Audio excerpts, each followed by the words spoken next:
Hi everybody, Dean here from eCreators again, and I'm joined today by our Commercial Services Manager, Liam Liddycote. Thanks, Dean. Yeah, welcome to our first little e-talk, I guess we'll call them. Yeah, it's exciting to be here. Yeah, good. So Liam's been looking after the commercial services team for a few years now, and has been involved in some of our bigger national and international deals. But what we wanted to sort of do, I guess, as a part of these series of talks was to really talk about what it is we do as an organisation, what we're seeing out there in the community, what's changing, what's happening in the LMS space, the content space, the training space.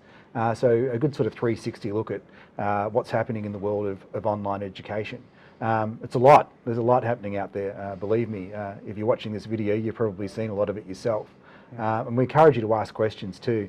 Obviously, this is not live, but feel free to email a question to us here at eCreators at any time. So, Liam, I guess I'll probably start with the first question. And what's it looking like out there? What's happening in the LMS space? It's looking a lot different to what it did probably about 6 months ago. If you had asked me that 6 months ago, and you probably did, the LMS space back then, I was saying and e-learning space in general was very risk averse.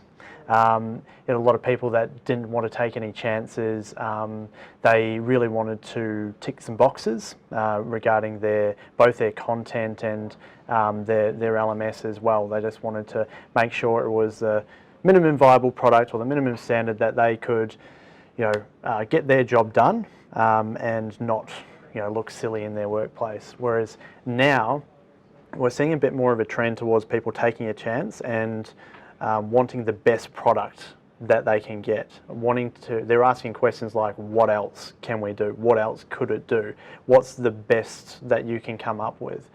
Which is exciting to be in. It's a big swing in that direction, which we're really happy to see. Yeah, it's good. I agree with that wholeheartedly. I think people are seeing the LMS now as an important part of their ecosystem of systems you have in your organisation. So, you have your IT systems, you have your CRM maybe, you have your student management system, you have your intranet, and you have your learning management system. That's becoming really integral. Yeah, the integrations between platforms like their Active Directory, even the human capital management platforms, and the good thing is that they're looking to extend the functionality that the human capital management or their HRM would provide them from an e-learning perspective. There's a lot of platforms out there that can play SCORMs, they can schedule face-to-face events, and that's it.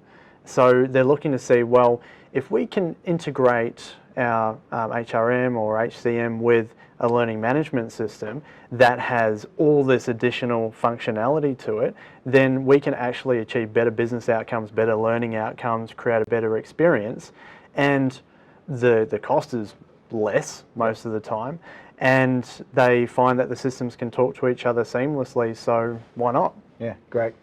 What about in the world of content? I mean, I'm seeing certainly over in our instructional design team way over there, a lot more people and a lot more product coming out. Tell me more about what's happening in the content space. I'm excited that we've been able to create a few more jobs in that area. Yeah, for sure. A lot more requests are coming through for it, but these, like I said before, the request for what is the best that you can do. So we're getting clients asking us for gamified elements, so getting some Unity development in there.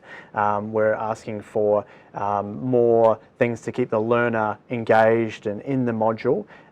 And I guess the customers are getting a little bit more engaged as well in the feedback process to make sure that the learning outcomes are being delivered. And the content team are doing an extremely good job with coming up with new ideas day after day after day to make sure that one module is not a cut and paste from another, so that when we show new and potential customers examples, there's all these different modules, not the same template being rebranded and repurposed over and over again. Yeah. That's it, because they don't enjoy working on cookie cutter stuff.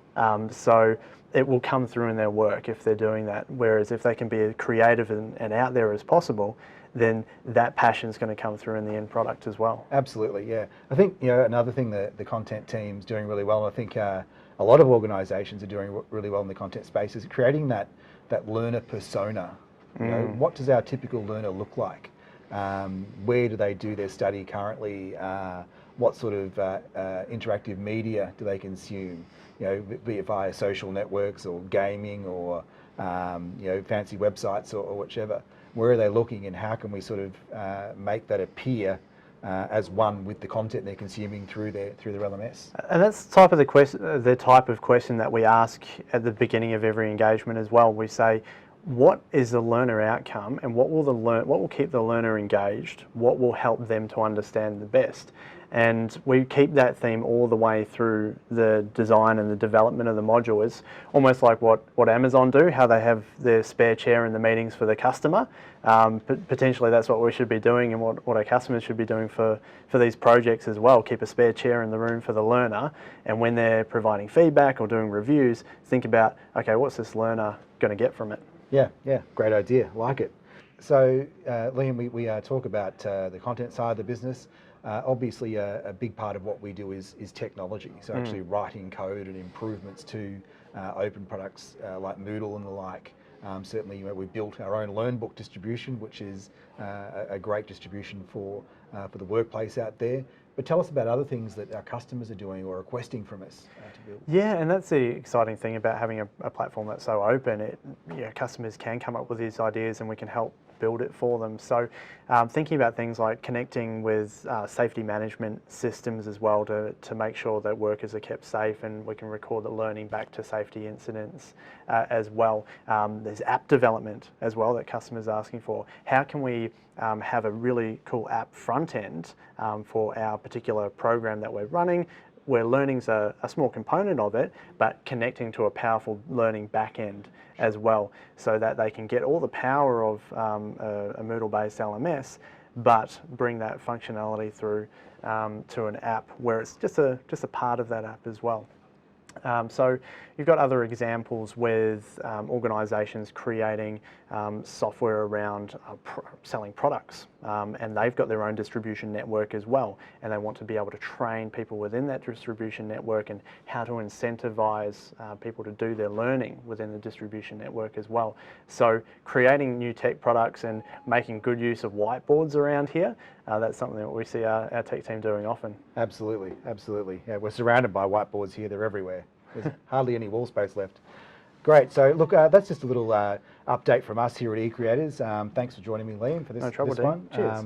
We'll be speaking to more of our team members over the coming weeks and months, and thanks for joining in. Love the way you learn.